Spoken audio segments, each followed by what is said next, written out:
লেখা হয়েছে কানা স্ব কার্য মধ্য পূর্বিত পূর্বাহণে চার হিণকম তহি প্রত্যক্ষতে মৃত্যু কৃত মধ্য ন বা কৃতম। আউ থরে পড়ুছে স্ব কার্য মধ্য পূর্বিত পূর্বাহ্নে চপাহণিকম নহি প্রতীক্ষিতে মৃত্যু কৃত মধ্য না বা কৃতম। তার অর্থ হচ্ছে এটা যে স্ব কার্য মধ্য পূর্বিত কালি কালি যে কাম করিবা কথা সেটা আজি করিবা আমি অপরাহ্নরে যে কাম ଅଛି সেটাকে আমি পূর্বাহ্নরে করিবা কাহিকি না মৃত্যু বা কাল কাহাকু অপেক্ষা করি নথাই।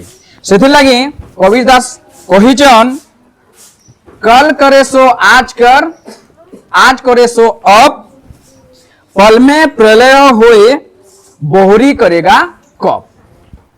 तो काना इन कहा तार अर्थ हूँ जे जेन काम आमे काली करबार कथा से काम के आमे आज ही करमा क्या है जे कि समय केते बेले काहाके अपेक्षा नी करे आउ मृत्यु भी काहाके अपेक्षा नी करे।